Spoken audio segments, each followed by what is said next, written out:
All right, we are live on a Monday, July 7th, 2025, the end of the Mike Rizzo era. Craig Hoffman with Anthony Haney, who is back from vacation. We were going to have a light, fun show today. Just talking, getting all kinds of stories out of Haney, fresh off Antoine in Paris, Antonio in Barcelona. And boy, did the reality of being Anthony hit real quick, Sir Haney. It did indeed, man. We had breaking news literally yesterday evening. You didn't even make it to work today. I know. You didn't even make it to Monday. You just, all of a sudden, I'm sending you a text. Yo, Rizzo, Davey, out. Yeah. We got to start booking guests for tomorrow now, bro. Yeah. I couldn't even enjoy my last day off, man, but it's okay. Sometimes it be like that. Wizards made the Cam Whitmore trade. Not going to get to that today. It's the middle of July. Thanks, Nationals, for giving us something to talk about, but this isn't what we had in mind. Here's where I'm at when it comes to the decision to fire Mike Rizzo and Davey Martinez. There is a lot of factors at play to the decision in a vacuum. And they all make sense to make this move. There is a larger, where do they go from here that gets real dicey real quickly. But if we're going to, on some level, look at this decision in a vacuum, we know for a fact that Davey Martinez had an option that, was a couple $1 million to coach next year that had to be picked up by July 15th. And very clearly they did not want to do that. And Grant, I was listening to G&D on the way in. Grant said he was told there was no ultimatum. It wasn't like Davey was or they told Rizzo, you got to fire Davey, and he refused, and then they both got sent. There was none of that, which is something that I thought of initially. But we at the very least know there was a deadline, and deadlines tend to spur action. And if he is not going to be the guy moving forward, what's the point of having him as a lame duck head coach? And then the question becomes, was Mike Rizzo on the exact same timeline? And if he is, as some have reported, but a lot, it still seems to be a little bit of confusion there. I know Grant hasn't confirmed it. They had Jeff Passan on, who was awesome on their show, and we'll play a couple bites of Passan later on in our show from G&D. We have our own great guests as well, Clinton Yates, Chelsea Janes, Robert Flores, MLB Network, going to join us before the end of the hour. Chelsea at 5, Clinton at 6. So we had tons of coverage on both of our stations today. But Passan said he didn't have it confirmed that Rizzo was on the same timeline, but the draft is next week.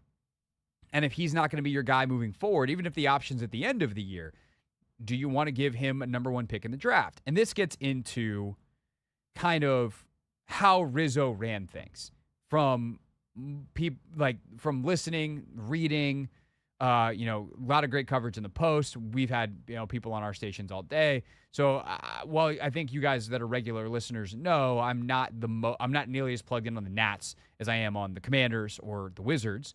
I certainly pay attention, and I have taken in a lot of information today. And Rizzo is a very old school, or was a very old school general manager, and the buck stopped with him, and that was something that often was good. He made a ton of great decisions, including many that led to the 2019 World Series. He also has been in charge of some of the misses where certain guys have not panned out. And so if there was a ton of work put into this draft next week, where the number one overall pick is the Nationals, and there was fear that maybe a lot of the scouts, the analytics folks, the whoever, wanted to go one direction and Rizzo was going to go the other, while all the work has been done and Rizzo has been in charge of the people doing the work, the outcome could be very different. And I think that is a reality that we should acknowledge. We should say, hey, while it feels crazy, and it's well, how different is it going to be? All the work's already been done. If you have someone that is a final decision maker that tends to go against the grain or has the power to go against the grain, and in this case the grain is all going one way, then that could be a reason to do this now. Nevertheless, the contractual stuff and kind of the logistics and the logic of, if this isn't our GM moving forward, why would we let him make the pick and then move on? Now, of course, Mike DiBartolo, the assistant general manager, who is now who was, the deputy, who is now the interim general manager, we don't know that he's going to be either, but that this is a decision you're going to have to live with. You're going to have to live with the work of your scouts, with DiBartolo playing the role of sifting through the information and, maybe even taking kind of a vote amongst the group, however that is going to go. So on that level, the timing actually makes some level of sense. You're trying to give these guys the season. Just when things were getting really bad, they got really good. They had that really nice run where they got within 2 or 3 games of 500. And then they obviously went on the 11-game losing streak, in the middle of which Davey stuck his foot in his mouth. And things have been pretty terrible since. And so as they're not getting better, you get closer to the deadline, the trade deadline, the contract deadline, and the deadline of the draft, you make the move. I actually have no problem with that. However, where the team goes from here is, I would say this. It feels very limited in the ways that the Washington football team was limited under Daniel Snyder. And I realize that is a heavy statement. And so I want to be extraordinarily clear about a couple of things up front. Mark Lerner and the Lerner family are not the Snyders and Dan Snyder. I have no reason to believe there is any off-field misconduct, whether that be toxic workplace, whether that be harassing employees, whether that be being a bad business partner, whether in terms of like not paying bills, whether it is committing tax fraud, which I believe Dan Snyder is still under federal investigation for. None of that stuff. But there was a reality from a sporting standpoint, that with Dan Snyder in charge, you were never going to be that good, because ownership matters in sports. Your willingness to pay the best people, your ability to find them in the first place, sort through all of the candidates and be like, this is the actual best one. The ability to convince that person, who is obviously smart and coveted because they're the best one, that they should work for you. That was always the limiting factor as much as anything else with Snyder. Could they have potentially gotten lucky and hit on some draft picks because they were really bad and they were then bad in the right draft? And had they drafted a Peyton Manning type, could they have had some good years? Yes, but they never would have been as good as they could have been. And they consistently ruined all the good things that they had, because that's what bad ownership does, versus maximizing everything you've got, which is what Josh Harris has done in year one, and set up the organization as best they can. And that is investments on, so it starts off with the people, right? And then you get into the investments on infrastructure. How's your medical staff? How are your facilities? Are you giving how's your analytics group? How is your research group? Like, all of these people that you need to hire to compete in the modern version of sports, you were never getting that in Ashburn. Never. They were so far. I remember they were so proud of themselves when they got basic stuff in their training room, like cold plunges. And this is like in 2018. And it's like some teams have had this stuff for a decade. And there's a report in the Post last week. There's some technology that most baseball teams have been using for at least 5 years. And Rizzo is like, hey, we're getting it. It's like, we're 5 years late, at least. Nevertheless, on the cutting edge. And that's where the next hire, obviously, is critically important. And maybe Mark Lerner has learned his lesson. Maybe he's seen the lack of investment, just how bad it is. And he's going to hire someone and say, what do you need? Check. We're super rich. We haven't spent money. And now it's time to go, and checkbook's open. And if he does that, then if I was Mike Rizzo, I'd probably be pretty ticked off. But that's the right thing. That's not Mark Lerner's problem.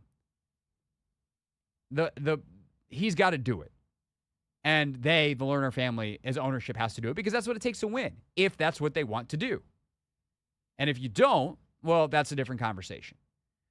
But finding someone who doesn't necessarily need you to open up the pocketbook to win the Juan Soto bidding, like that's a different level.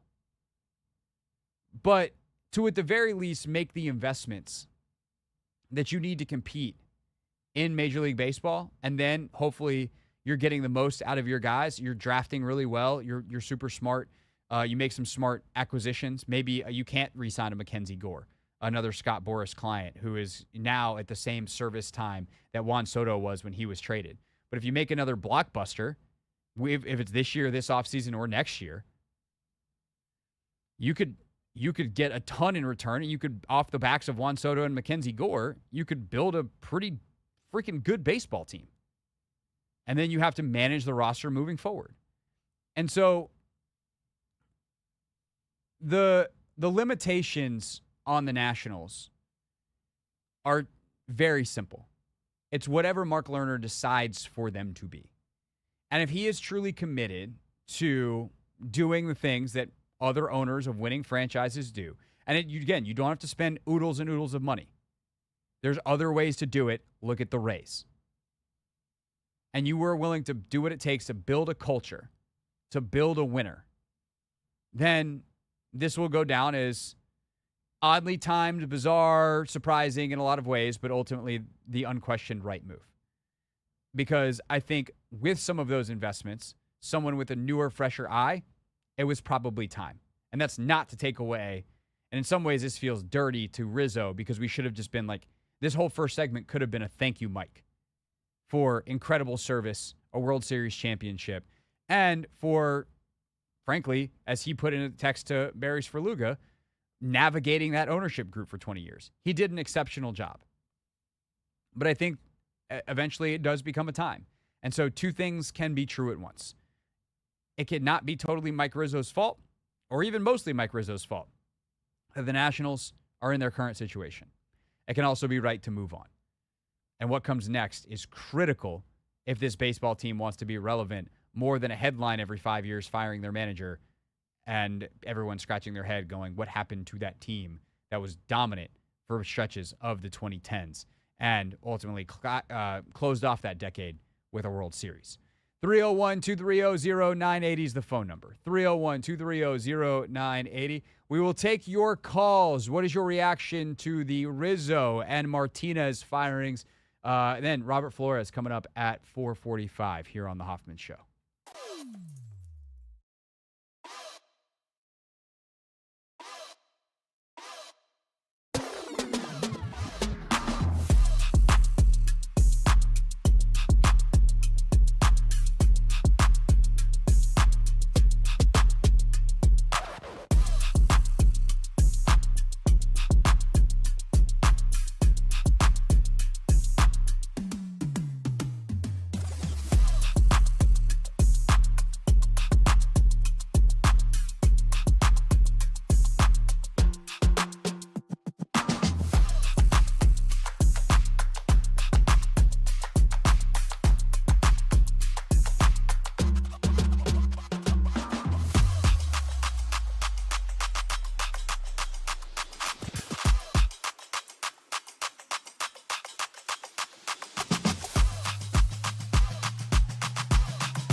the Hoffman Show. We're on the Team 980, always live as well on the free Odyssey app, streaming live on YouTube too, at the Team 980.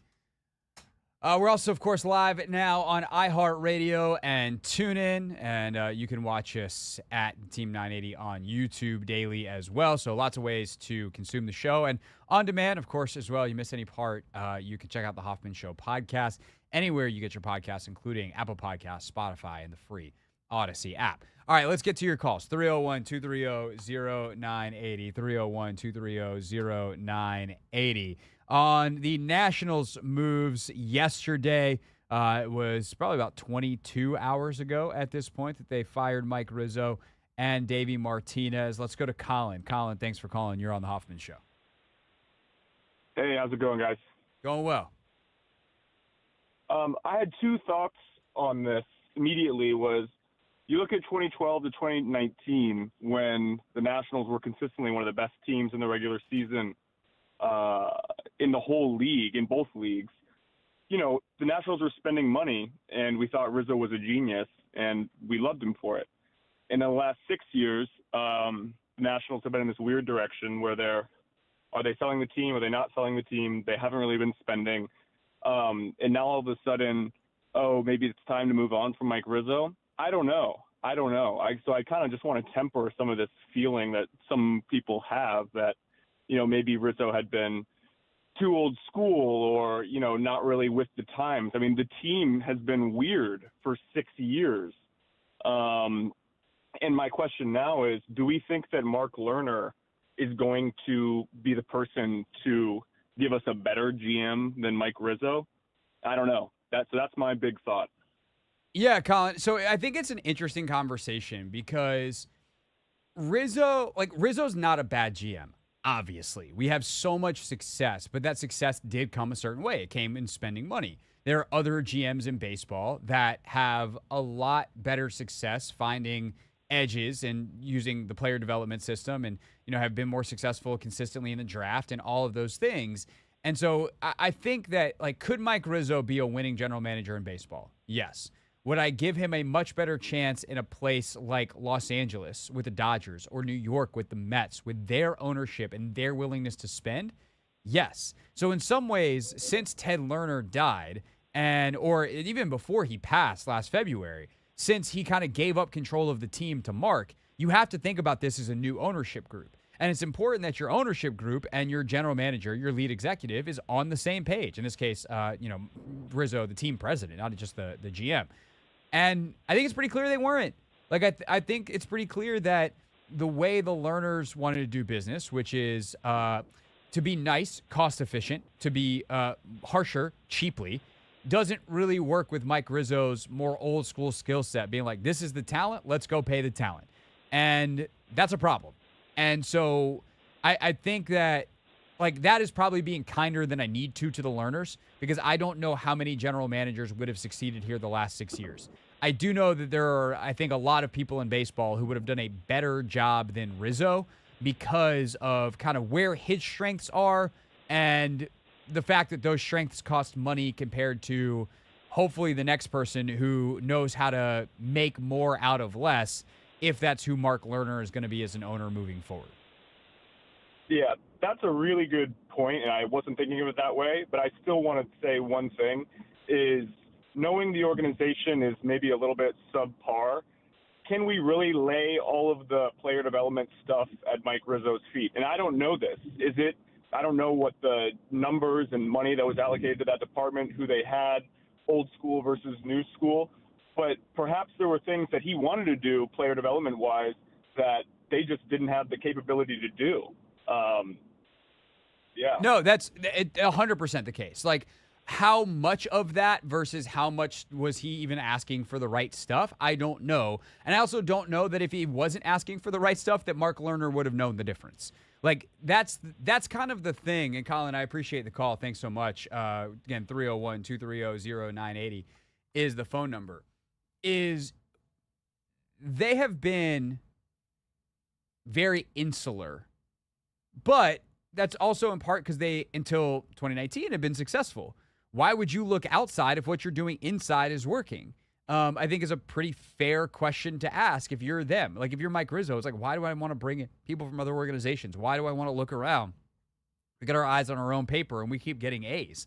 They were in contention. They couldn't quite finish until 2019, and the playoff losses. But like in the same way that the Capitals, different reasons for not finishing it off. But it's like, how much do you really want to change? How much do you really need to change if you're the best team consistently over the course of a season, and then things go sideways for different reasons in the playoffs?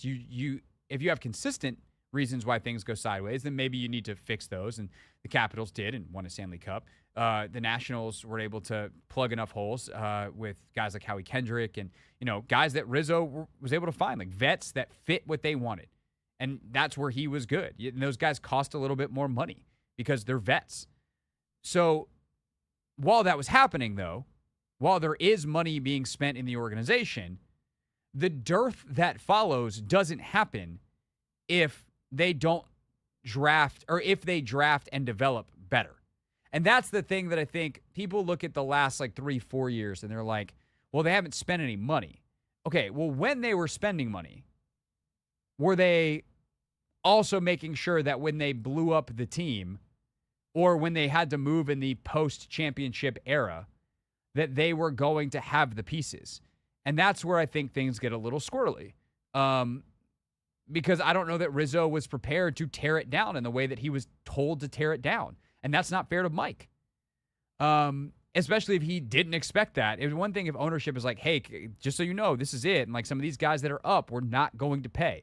We're not going to pay Trey Turner. We're not going to be able to pay Max again. We are going to have to pay Strauss because he's a hero. And there's, some irony there that the one guy they paid was the one guy they shouldn't, or one of the guys they shouldn't. Obviously, Rendon has worked out quite well to not pay. But I think that's where this gets hairy, is in some ways it's no one's fault. In some ways it's everyone's fault. And when that's the case, clearly something needs to change. And I'll say this last thing before we take a break and then take more calls. So again, 301-230-0980. I was listening to Passon earlier with G&D, and he said something that I slightly disagree with. And I hesitate to disagree with Jeff Passon because he's so smart. He's so good at what he does, and he knows this landscape broadly. But actually, I think if I challenged him on this, he'd probably be like, that's a good point. He said that 5-6 years from now, if guys like Brady House and Dylan Cruz figure it out, then the end here might look even different for him, where it's like, oh, he actually built another winner and he just didn't get to oversee it coming to win, because there is a lot of talent currently in this organization.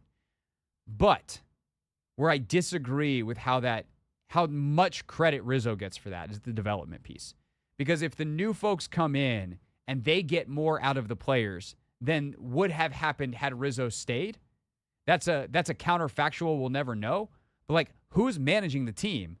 Who is running the development stuff? That stuff matters a lot. It's baseball players, like basketball, like football players. Rare are the ones that are A+ gonna hit no matter their circumstances. Most guys are products of their environment, even when they get to the minor league and ultimately the major league level. And so that's part of what the next group has to look at is, well, who can we bring in to say, hey, we have actually a decent amount of talent. How do we make sure we get the most out of it? 301-230-0980, 301-230-0980. More of your calls next.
Coming up at 5 o'clock, Chelsea Janes, 4:45, so less than 15 minutes from now, Robert Flores, MLB Network, reacting to the news from yesterday that Mike Rizzo had been with the Nationals since 2006, been the president of baseball operations since 2009, is out, as is Davey Martinez. Miguel Cairo, by the way, named the interim manager today.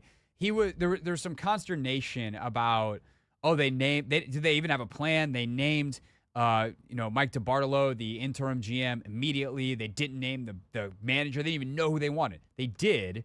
That has since come out. It's a valid question, but they offered Miguel Cairo, the bench coach. He wanted a day to sleep on it. Comes back today and is like, yeah, I'm good for it. And so Miguel Cairo, the 17-year Major League Baseball veteran and bench coach in D.C. Since 2024, the start of last season, he is going to take over the job. 301-230-0980 is the phone number, 301-230-0980. Our guy Aries, Tony, has some thoughts. Tony, what's up, man? Thanks for calling. You're on the Hoffman Show. Hey, Craig, how you doing? Thanks, Ant, for taking my call. Like I was explaining to Ant, we were really never recruit from the 2019 championship team.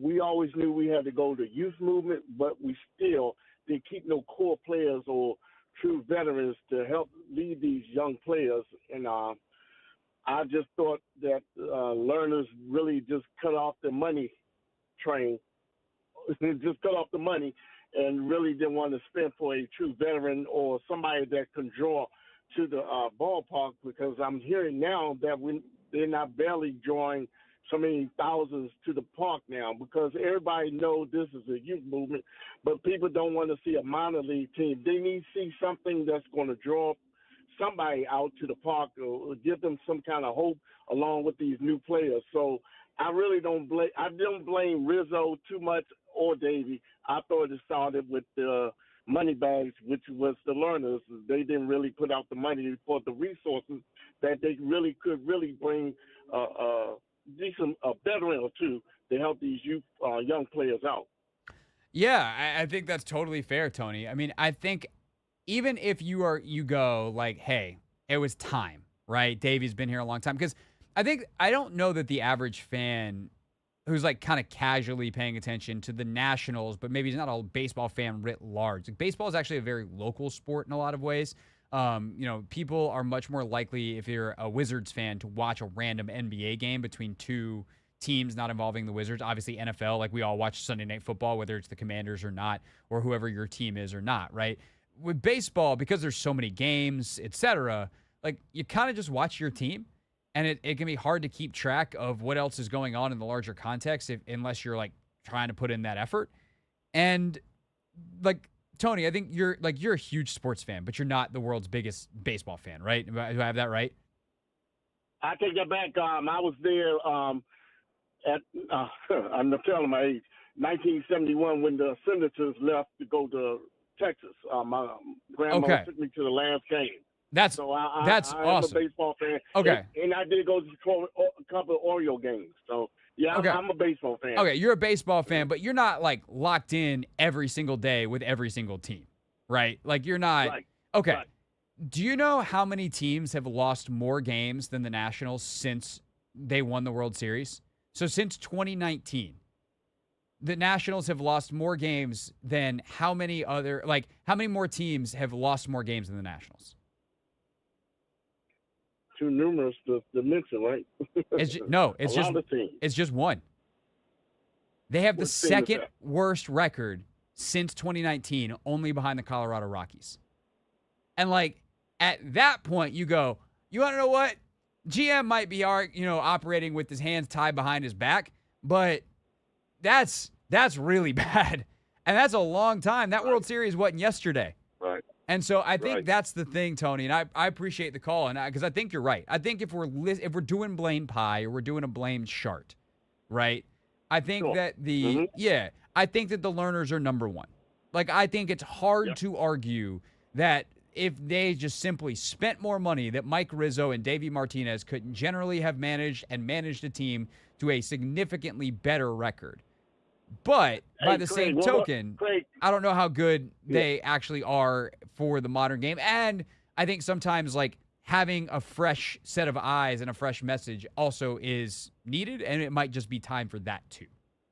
Hey, Craig, real quick, could we have re-signed Soto, Turner, or even Schwarber? I mean, still, that was, well, Soto would have been the overall signing, but Turner or Schwarber, somebody that's still going to have a true veteran to go with these young pups, because we don't have no leadership in the lot.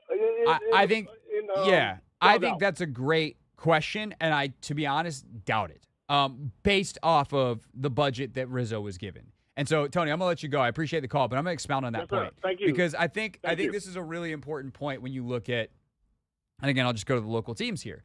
One that has already found success, and one that, like, if you listen to teams around or people around the NBA on the Wizards offseason, they love what they are doing. Like, if you compare them to what the Bulls are doing or what many of these other teams around the NBA that are young and or rebuilding, like, people look at the Wizards and they go, they're doing it correctly. They are not spending like crazy on free agents, whatever, but they are acquiring really good veterans.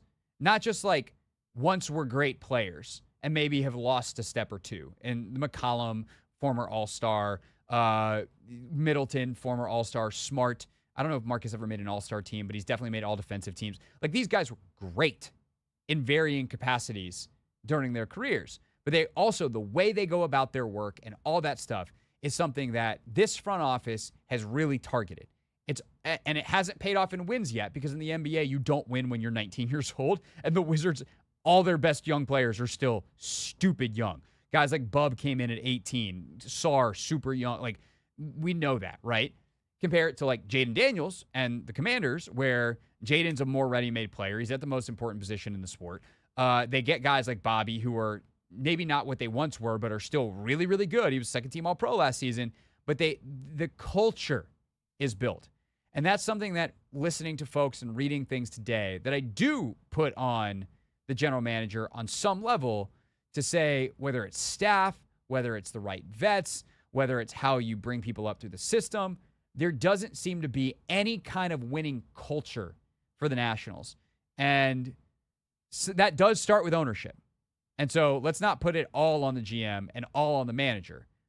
But I think all three levels there have some level of culpability, and reestablishing the rules. Even, and this is why, like, it kind of sucks for Davey, but like, if he just became the same voice they were used to, it's hard to snap people out of it. And so I think that shock, that new freshness, hopefully can get some guys on track for the second half of the season. And then obviously finding that is really important in the long term. All right, Robert Flores, MLB Network, joins us next.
It's Hoffman Show. We're on the Team 980, always live as well on the free Odyssey app. We are streaming live on YouTube too at the Team 980. Of course, we're also now live on iHeartRadio and TuneIn. Joining us now, old friend of mine. Haven't had him on in a while because he works at MLB Network, and we haven't had a lot to talk about with the old Washington Nationals, and now we do, because Mike Rizzo and Davey Martinez aren't here anymore. Robert Flores is with us. Roflo, hello, old friend. How are you? Craig, how you doing, man? I'm good. I did not think when I woke up yesterday morning that I would be talking about baseball on today's show. Certainly not like this. What was your kind of instant reaction last night when you saw the news about Davey and Rizzo getting the hook? I was shocked. And shocked really more on the timing of it. As you guys know, and I'm sure many of your listeners know, the Washington Nationals have the number one pick in the draft. And the draft is this coming Sunday. So that I thought was very peculiar. Look, it has not been good, to say the least, since the Nationals won the World Series in 2019. And I think there are a variety of reasons for that. It's never just one thing. I don't think you can point it to Mike Rizzo. I don't think you can point it to Davey Martinez and his coaching staff. But I do think that they played a part in it, right? And ultimately, they're the ones that have to pay the price. Mike Rizzo, he's going to go down. Look, whenever this Washington Nationals team rebounds and gets back into the postseason and maybe contends for another World Series title, the big reason why will be the trade that Mike Rizzo made a couple of years ago in trading away Juan Soto. So I don't think that should be diminished despite their dismissal. No, and that's that's the complicated part of it, right? Is like, we know he's a good GM. We know there's been issues with ownership over the years. They also have the second most losses in baseball since they won the World Series, which is just an astonishing stat. So as you and Lauren and your crew are sitting around on your show on MLB Network, and the Nats come up in a commercial break or whenever they come across the screen, like, what are the conversations like amongst people in the Major League Baseball world around this franchise at this point? The conversation is James Wood is a left-handed hitting Dave Winfield. C.J. Abrams has a chance to be an all-star, perennial all-star. And Mackenzie Gore is a front-of-the-line rotation starter. And all three of those, of course, they signed or they acquired via the Juan Soto deal. And Sousa, I might be mispronouncing his name. The kid that's still in the minors, he might be the best of them all as far as the pitching goes. Harlan Sousa. So I think the talent is there. It's just a matter of finding some pieces. Look, a year ago, this team was dead last in home runs. And what they did in the offseason to try to do that was Nathaniel Lowe and Josh Bell. I'm looking at the numbers here via Ken Rosenthal's article in The Athletic. The Nats had a top 10 payroll 7 of 8 seasons between 2014 and 2021. In the last 3 years, they've averaged in the bottom 10. So, you play with some young kids and you don't spend a lot of money. Sometimes the results are going to be what we've seen. That being said, teams like the Tampa Bay Rays, their payroll is very modest. So, and they still have success. So it's difficult. There's a lot of layers to this for sure. Well, that's what I was going to ask, right? Is you have teams like Tampa and others who are able to be far more competitive with similar payrolls. And when you look at those, like, it's easy to name the talent here, Robert, but like, how does that amount of talent and the quality of it compare to some of these other teams that have low payrolls but much higher winning percentages? Yeah, I mean, that's a great point. And look, and I know that when discussing this story and the conversations around this story, it has been about player development. Are the Nationals developing their players in the right way where they can succeed at the big league level, right? When you look at James Wood, it would seem like, they're developing. It seems like that development is going rather well. I know there were some bumpy moments last year with C.J. Abrams. They sent him down to the minors for some personal stuff that he was going through. But by all accounts, he's turned it around, and he could have been an all-star pick. It's just that what also doesn't do them any favors is their division's really, really tough. And I know fans don't want to hear it. But the Braves, they're not very good right now, but they're usually pretty good. The Phillies they're always good. The Mets, they're going to spend money and be good. So, look, they're in a tough division. But again, you look at teams like the Rays, and I'll look at the Miami Marlins. As I haven't checked the standings today, but I think as of a couple days ago, the Marlins had a better record than the Nats. Oh yes, they do. Yeah, so it's a tough one, but like I said, I'm always gonna have as someone that enjoys the game and watches the game a lot. I have a great deal of respect for both Dave Martinez and Mike Rizzo for what they've done, and throughout their careers, and especially leading the Nats to a World Series. Robert Flores, MLB Network host of MLB Central, with us here on the Hoffman Show. Robert, when this job goes to market in the offseason, assuming that it does, like Mark DiBartolo will certainly probably be a candidate, the guy who's going to take over an interim basis. But how do you think that, considering the ownership situation we've talked about, like how desirable will the Nationals general manager job be? Yeah, I think it's going to be very desirable. Obviously those candidates that do desire the job, they're going to want to know what the ownership plan is moving forward. What, if it is the current ownership group, what does your budget look like for the next few years, 3 to 5 years? Because look, if I'm coming in knowing that I've got James Wood under club control for a few more years and C.J. Abrams, and I'm going to have the number 1 pick as of Sunday, I would like to know, how much financial flexibility do I have? Am I able to approach James Wood and his representation about a contract extension? Maybe so too for C.J. Abrams, Mackenzie Gore. But yeah, it's a very desirable job and market and organization. But yeah, these candidates are going to want to know, what am I coming into here? Yeah, and what kind of money can we invest on the R&D side, all the kinds of things where the Nats have kind of now infamously become known as behind. Robert Flores talking about all this stuff on MLB Central. By the way, Robert, congratulations. I hear you, Mark DeRosa, Lauren Shahadi just celebrated 1,000 episodes. That's pretty cool. Yes. That's a big number.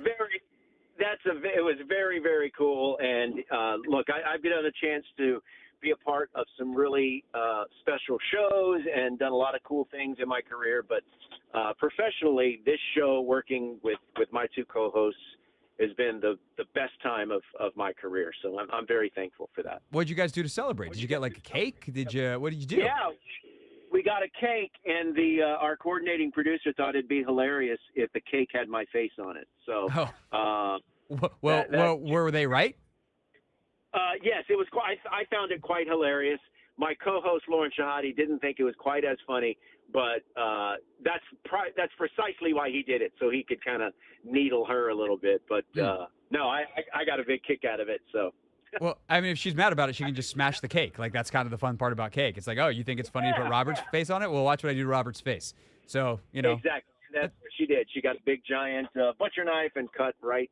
I think at the jugular vein, if I'm being technical. Well, I would just, watch your back before you get to, like, 2,000. It seems like Shahadi's got something out for you.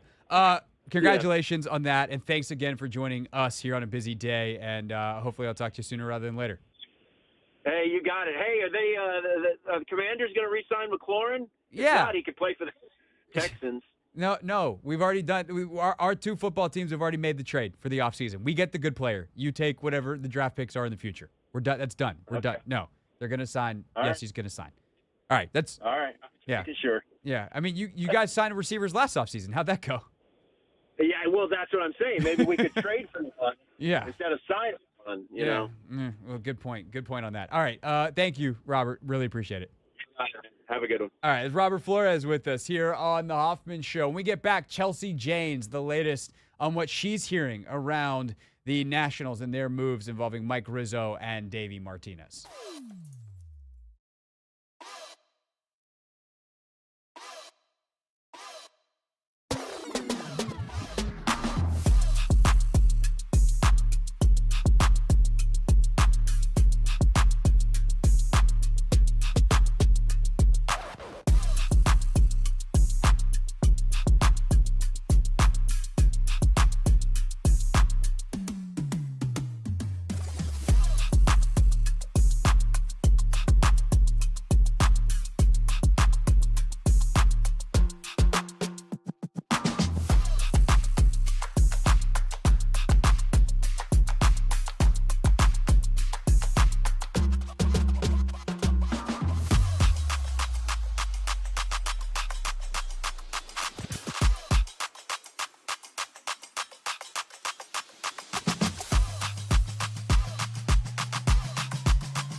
All right, hour number 2 of the Hoffman Show here on the Team 980, always live as well on the free Odyssey app. Also live now on iHeartRadio and TuneIn Radio, so making it nice and easy to, go find whoever it is, or your favorite show, wherever it is that you typically listen. Coming up at 6 o'clock, Clinton Yates, a rare Monday visit. He is going to chime in on the news of the day. Figured that was probably worth having Clinton on a Monday for, to say the least, because we got the Rizzo and the Rizzo and Davey news. But as for right now, just a second here, we'll get to Not My Beat. Waiting on Chelsea Janes for a quick second, and then we will be good to go. So while we wait for Chelsea, I'll also tell you, coming up at 5:30, Anthony, I think we play a little bit of a game around this news. We can take a look at some of the highest paid players in baseball. And the reason I want to do this is because I think that we probably haven't heard of a lot of them as guys that aren't super locked in on baseball. But I think we're going to be pretty surprised at I think a lot of people will be surprised at how many guys they haven't heard of make a lot of money, which I want to use to make a larger point about where the Nats go. So that's coming up at 5:30. Right now, though, we got Chelsea, so it's time for Not My Beat. Today's top story from the perspective of someone who's there. You are looking live. This just in. Not My Beat. Woo, when there's big baseball news, we call Chelsea Janes the Watch Post. Chelsea is with us now. And Chelsea, before we get into the whys and all the important stuff, just like it's Sunday afternoon. I was making dinner is what I was doing. The Nats had played earlier in the day. The MLB draft is a week away. We're almost at the All-Star break.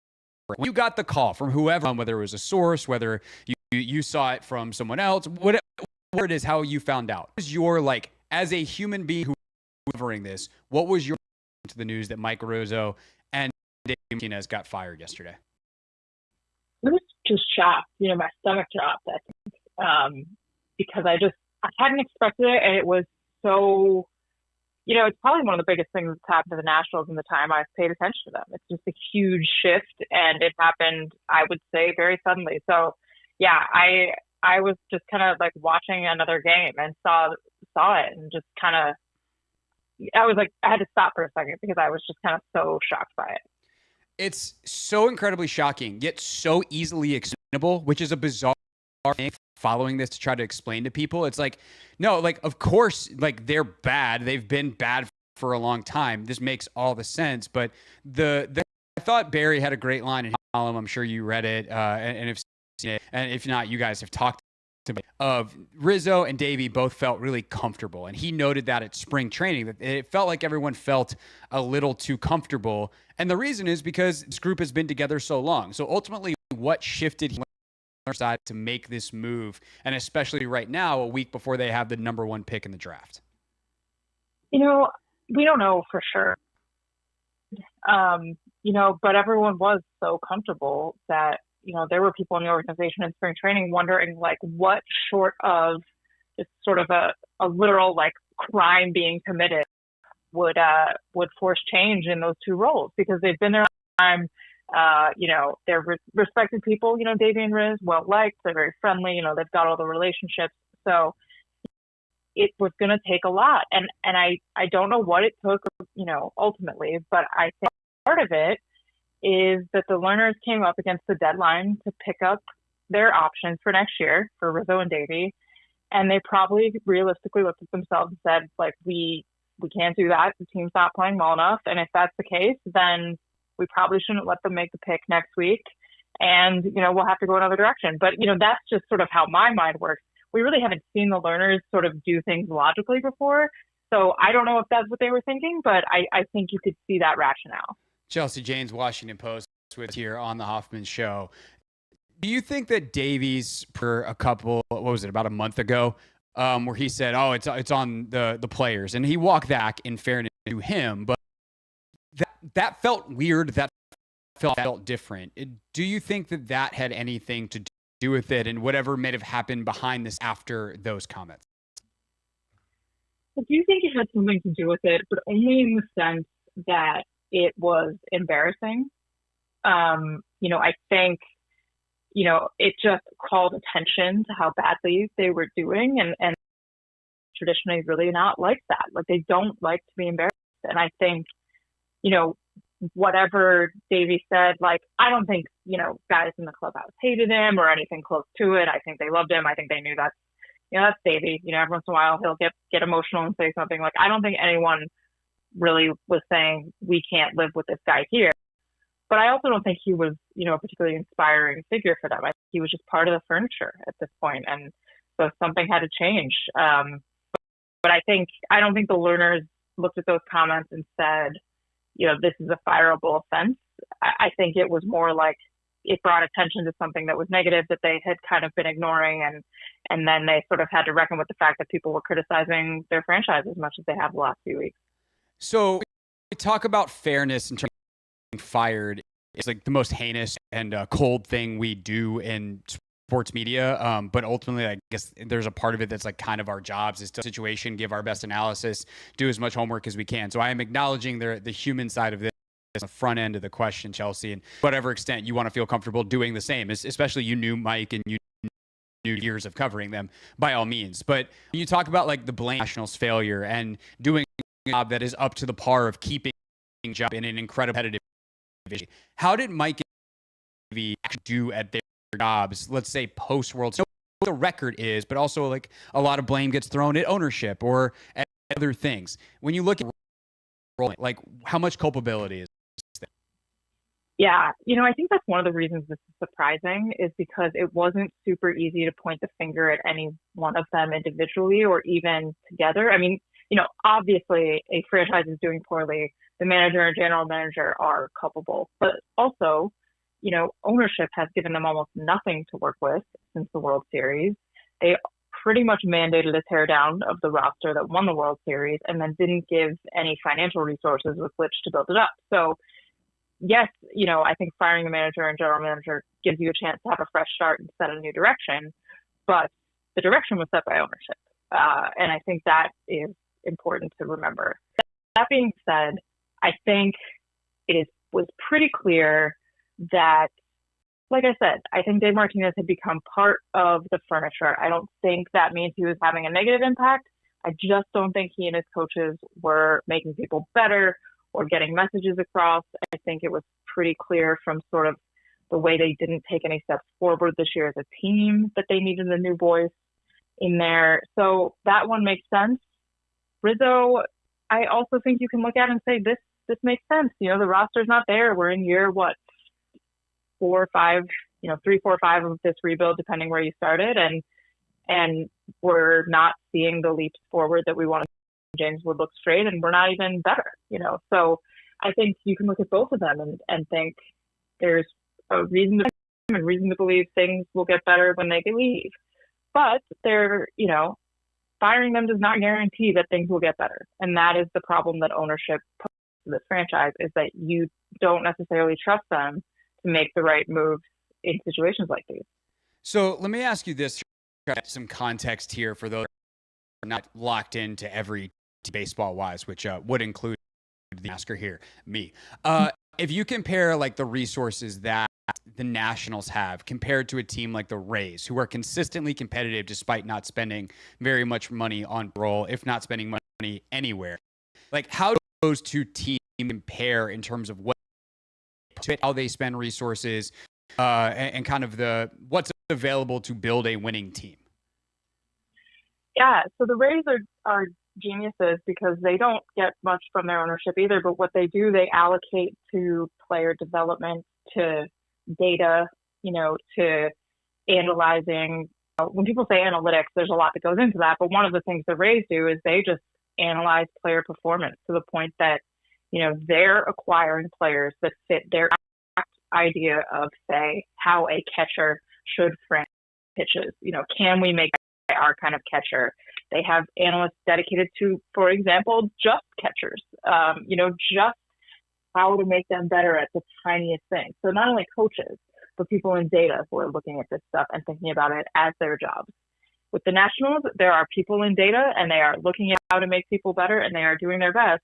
But there's not this huge sort of emphasis on every little detail of a player before you acquire him, as you develop him. It's just more old school where it's, you tell them these things and yeah, they have the information, but they are not obsessing over little things, I think, the way organizations these days are. And maybe that was a winning formula even 5-10 years ago. I mean, it clearly was. But the way things have changed, you just can't cross your fingers and hope people get better. You have to work with them. You have to, mold young players into exactly what you want them to be or cut bait. And just haven't done that. So is that part of it, like even in some of the stuff I was reading today from across the baseball world, like he's described as an old school kind of guy, a Rizzo driven thing, or did times go to ownership and say, I need this or I want this, and was no, we're not paying for it? I think, I think we will never know what the Nationals player development staff and stuff would look like without, if it hadn't been Mike Rizzo for the last few years. But he did he did overhaul, a lot of their player development staff. They really have started incorporating all the technology that everyone else has when it comes to, analyzing pitching spin and stuff like that. But I think he also was not the kind of person who based everything in the organization around that stuff. So yeah, probably look a little different if ownership had given more resources to invest in various things in the minor leagues. But I also think that the things that are important to Mike Rizzo as a general manager are not necessarily in line with like what the data spits out. So I think it's a little bit of both. So with that said, Rizzo's 64 years old. Chelsea Janes is with this Hoffman show. She's a baseball reporter for the Washington Post. Does an outstanding job. Was on the Nats beat for a long time and now covering baseball as a whole. When I'm sure you've taken in reaction from all kinds of people around baseball. Rizzo's 64. Is this his last GM job? Is he going to go work in another? What do you think is next for Rizzo based off of what people around baseball think of him, how he thinks about the game compared to some of the things that we were just talking about? Yeah, I think it's his last GM job, but not because there aren't people in the game who respect him, if that makes sense. Like, yeah. I think he's a well-respected person. People think really highly of the way he traded, the way he scouts. They haven't had a ton of the draft lately, but I think he maintains a reputation as someone who kind of knows what they're looking at with that stuff. So I would expect him to be sort of a special assistant, or if he wants to work at all, I don't know. But I don't think he won't get another job because people think he's an idiot in any way. Right. It's not that at all. I don't think he'll get another job purely because he's just not what these front offices are looking for anymore. They want the really numbers heavy guys, for better or for worse. Obviously, in 2019, Rizzo and Davey showed that you don't have to be those super, super data obsessed people to succeed. But, it also seems like that's where things are going. So I don't see a team sort of picking someone like him who doesn't have a reputation for that. But I don't think that means the reputation he does have is negative, because I think it's largely positive. Of course, a lot of us listening care much more about where the Nats go next. So they hire an interim who is already on staff. Obviously, that's typically how it goes. Like, do you think that, that's the season and then think a decision is made before then? Like, what do we know at this? Do you expect in terms of what's next for Nats front office and the manager role as well? Yeah, so they promoted one of Rizzo's longtime assistants, Mike DiBartolo, to assistant GM. He has kind of long been the obvious choice for this situation. Kind of always seemed like maybe someone who could step up if Rizzo wanted to step away. I don't know. We don't know whether, they'll see how the season goes and then, really conduct a search for the best and brightest, or if this is sort of an audition, and because they know Mike DiBartolo, the learners will say, just stay on if you look like you can handle this. So we'll see. I I would expect that decision to come before any decision on a long-term manager. But, I'll be interested to see. I think Mike DiBartolo is actually someone you can trust the reins to. He's someone who's kind of been around and formed his own opinions over the years and probably has a pretty good sense of what it looks like to do this job. So I don't think it'd be crazy if the Lerners said, just stay in this job and take us forward. But I also think it could be really worthwhile for them to look elsewhere and be willing to really scope for the best possible option. And I'm not sure they will. Yeah, even if you haven't, like this is true if that are running businesses are listening, I'm sure they're going to nod along here.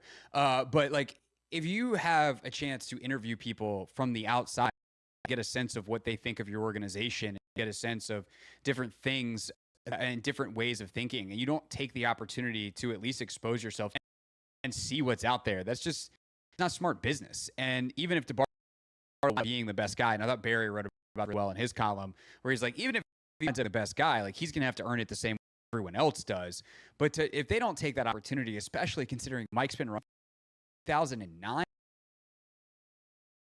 amend this opportunity, especially because names there from front offices, ledger, all over base that have the Nationals do here. Yeah, I mean the problem with the best and brightest though is they cost the most, and that's not something the Lerners have been traditionally willing to do. So if you can get a pretty good option who's going to be a first-time GM and happy to have the job, they might lean toward that over the best possible option who's going to want, 5 to 10 million or whatever it is a year. So I think we'll learn a lot about how committed to winning the Lerners are by how they make this decision, which I don't think, I think Mike DiBartolo can win, but, I just think we'll know about their seriousness from how they approach this because, I think in most cases you'd really want a new outside voice. In this case, I think that because Rizzo was such an overpowering personality, there are people in the room who think differently and could create real change without him making the final decision. But, it would be extremely silly for them to miss the chance to really see who they could get. And also, and manage your Chelsea Washington Post reporter. And the Lerners obviously are at the center of this story as much as anybody. And they put out the statement, whatever, a couple months ago, where they're like, nope, we're not selling the team. We're committed to winning, blah, blah, blah, blah.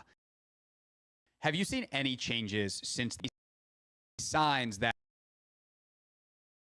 hey, we're getting close to a serious way like we did, at the top of the NL East every year, trying to make a run to the World Series?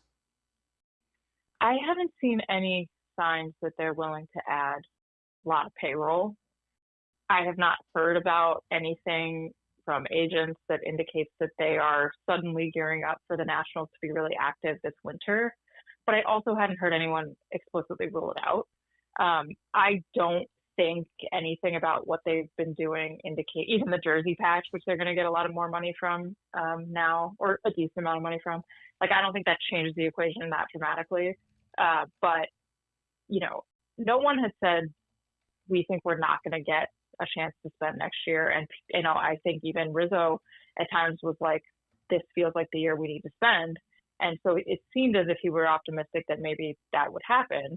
But I don't think anyone knows for sure. And until you see them do it, I would always not get one's hopes up.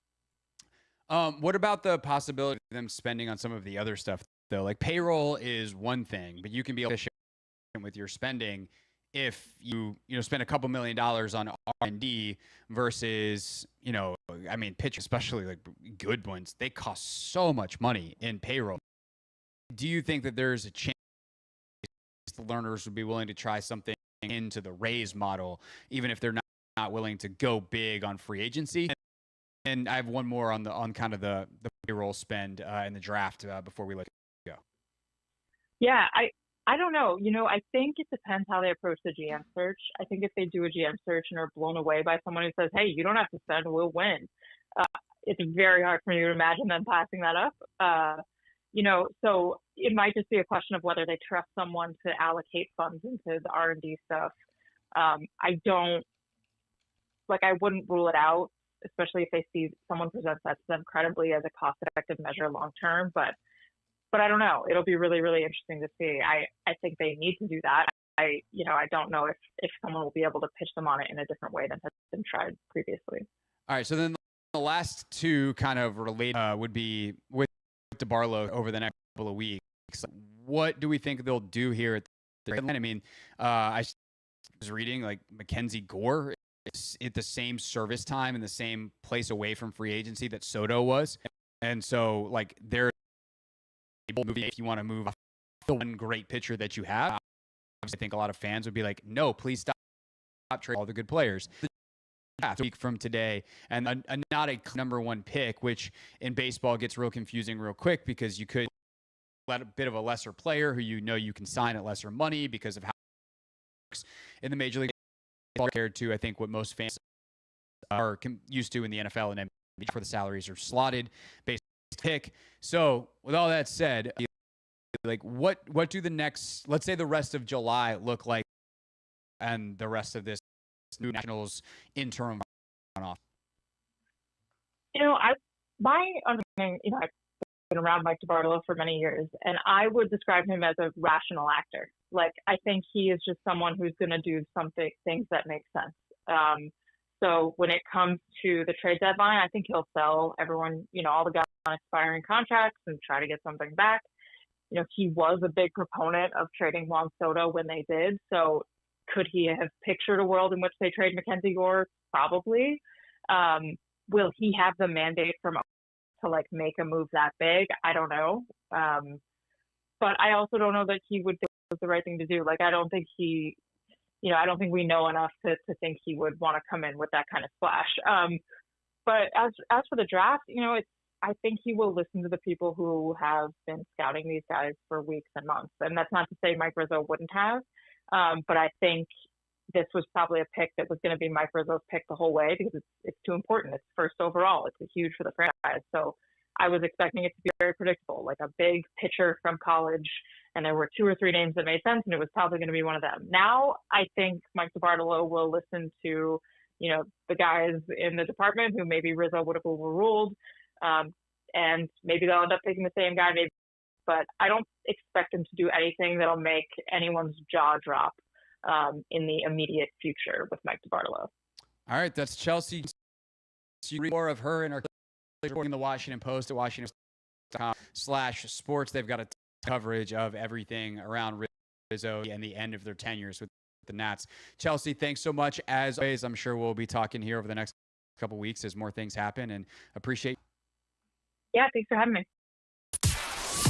This is the Hoffman Show on the Team 980 and the Odyssey app.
It's Hoffman Show. We're on the Team 980, always live as well on the free Odyssey app, iHeartRadio, and TuneIn Radio. If you miss any part of the show, including our chat with Chelsea Janes that just went down at 5 o'clock, you can check it out in the Hoffman Show podcast on Apple Podcasts, Spotify, and wherever you get your podcasts. Pop quiz, Anthony Haney. Welcome back. You're back. You're ready to be in the quiz chair? Yes, sir. How many $100 million players are there in baseball, which I'm defining as players who signed a contract worth $100 million or more in total value? You said how many? How many? Okay. 100 or more $1 million players are there? I'm going to go 60. It's actually pretty close. 68. Ah, okay. 68 $100 million players in baseball. Pop quiz question number 2. Who has the highest average annual value in baseball? AKA, who has got the if you take the value of their contract divided by the number of years, who's making the most money per year? Shohei Ohtani. Do you know what his number is? If I had to guess, I think I know it's more than Dax. It's like It is maybe like 68. 70. 70, okay. Soto's second at 51, and then Zach Wheeler is third at 42. Hold on, time. Shohei is 70 million, and then the next closest is 51. Yeah, because he's a hitter and a pitcher. True. So you play two positions, or at least 1.5, and you get to be paid like 1.5 players. Nice. So we said there's 68. 68. Oh God, I'm gonna have to count. $100 million players. How many $30 million AAV guys are there? 30 million AAV. Yeah. Let's go 8. There's more than that. 1, 2, 3, 4, 5, 6, 7, 8, 9, 10, 11, 12, 13, 14, 15, 16, 17, 18, 19, 20. 20. Or 21, because I might have missed 21. It's 20 or 21. Oh. Now time to play. How many of them have you actually heard of? Okay, Shohei, good. Yep. Juan Soto, yep. Have you heard of Zach Wheeler? Maybe. He's a pitcher for the Phillies. It's a 3-year, $126 million deal. Nah. Alex Bregman signed his deal this offseason. I know him. Okay. He was on the cheating team. He was back in the day. Yep. He's now with the Red Sox on a 3-year, $120 million deal, so 40 per. Aaron Judge, you've heard of. Jake DeGrom, probably heard of him. Yep. Blake Snell. Blake Snell. The name sounds familiar. Yeah, he's with the Dodgers now. Garrett Cole. Yeah. Okay, heard of him. He's with the Yankees now. Vlad Guerrero Jr. Yeah. Trout. Yeah. What's Corbin Burns do? Corbin Burns. Yeah. I thought you was about to say Corbin Blue. No. He's different than Cordon Bleu. You were in France for too long. Yeah. I don't know. He's a starting pitcher for the Arizona Diamondbacks. I think he won the Cy Young last year. I don't know. He makes $35 million a year. Anthony Rendon, heard of him? Yep. He swindled us for money. Actually, he really didn't. Oh no, he left. Because he left. Yeah, he left. You want to know what's an amazing thing about Anthony Rendon, other than the fact that he's making $35 million this year? He's not playing and he's making money. He is still 29 years old. He's 29. Yeah. Damn. Francisco Lindor, you heard of him? Yep. Carlos Correa, probably heard of him. Yeah. Yeah? He played for the cheating team too, right? The Astros? Did he? I'm pretty sure he played for the Astros too. Carlos Correa? I think you might be right. Carlos Correa. Let's see. He played for what kind of weird pop-up do I have here on MLB.com? Stats? Is that what we want? Yeah, he did. He Yeah. was the Houston. And then now he's with Minnesota. I don't know their current teams, but I'm pretty sure he played for them. He did. Nolan Arenado? He played for the San Diego Yeah. No, the Arizona Diamondbacks. Yeah, now he's with St. Louis. Corey Seager? former Dodger, current Texas Ranger. Manny Machado, Rafael Devers, just got big trade to the Giants. Mookie Betts, that's your last guy who's making 30. There's a guy named Garrett Crochet, I believe is how you say his last name. Yeah, that's like kind of the cutoff. I actually know most of those guys, but there's a bunch of dudes in kind of the 25 to 30 range where I'm like, who? Here's the thing about why I just went through all that, besides to see if we could have some fun with me and Anthony and baseball. I would rather, if I have an $80 million budget, which some teams have. I mean, there's teams that probably have a $50 million budget. There's teams that might have a $40 million budget. AKA, if they were going to sign Alex Bregman last offseason, that would be their entire budget. In fact, Jeff Passan said he talked to someone at the spring meetings, and that was kind of what the Nationals' budget was. Is he asked them about, are you going to go after Bregman this offseason? And they were like, no, we don't have that. But what he's going to demand is more than our entire budget. He said that on Grant Danny. But so let's say they have a $40 million budget. Would you rather sign one Alex Bregman or spend $30 million on a bunch of players and $10 million on research and development? And that's a top flight executive. That is, let's say you can get I think Rizzo's option for this year was going to be $4 million. He's been on the job since 2009. Let's say you can pay $3 million for a really good general manager. A guy who is maybe he's a first-time GM, but he's an up-and-coming guy who understands the analytics world. And then now he's got a $7 million budget to fill out a staff. You have guys that might be making $500,000, $600,000 a year. You have guys that are making $100,000 a year. Some are scouts. Some are, spreadsheet crunchers. Some are somewhere in between. But you have that money to spend. And then, maybe there's a separate couple $1 million that you can spend on facilities or training in terms of like your health and sports performance staff. If you can, every dollar you spend on that stuff makes every single player in your organization better. And to me, the more I listen to like kind of what's gone on with the Nats, the payroll part of it is frustrating and I do think is important, because if you're going to have players who are really good, being able to re-sign them and have them be Nationals for the meat, the heart, the prime of their career.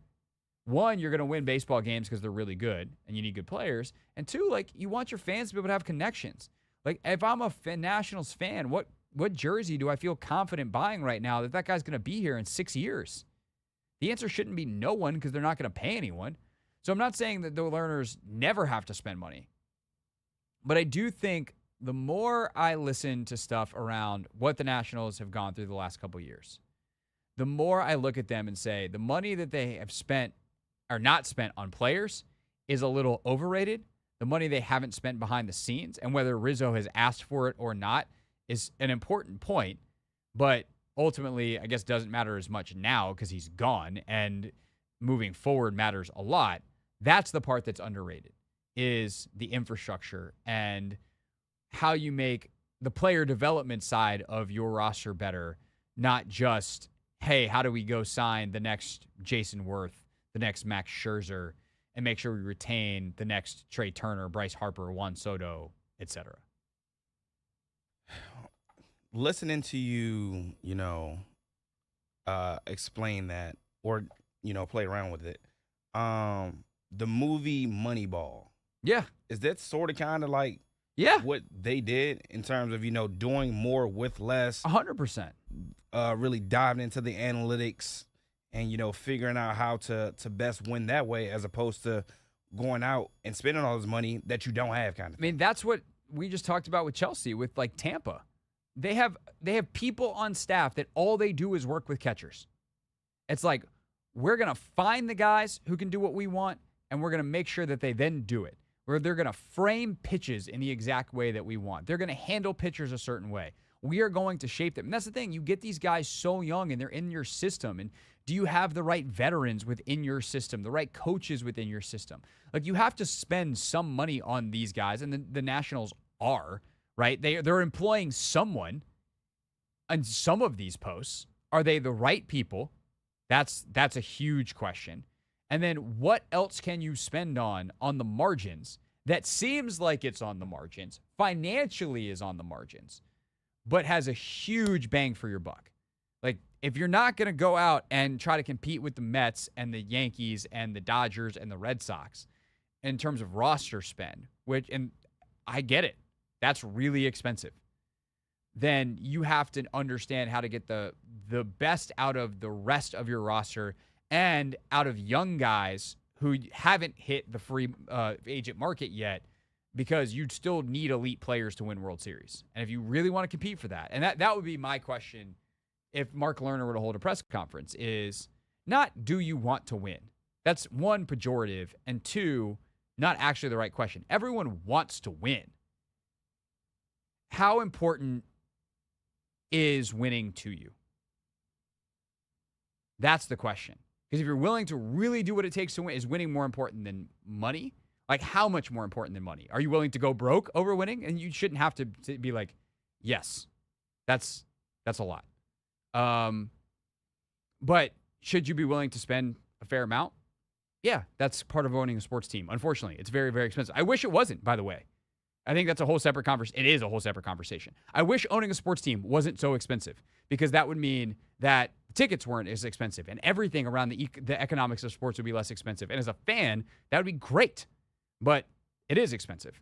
And so you're going to have to do some level. The question is, how much are you willing to do?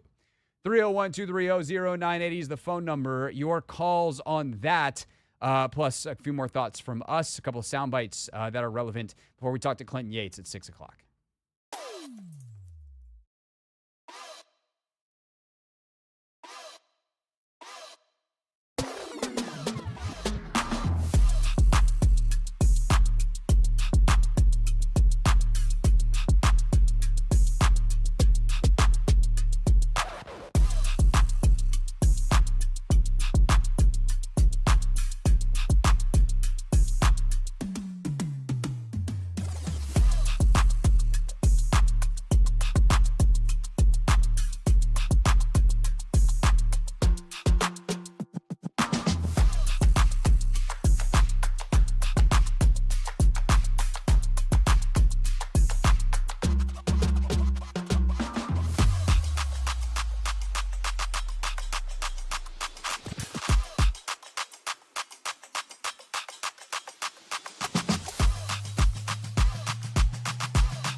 It's Hoffman Show. We're on the Team 980, always live as well on the free Odyssey app, streaming live on YouTube too, at the Team 980. Clinton Yates on the Rizzo Davey firings at 6.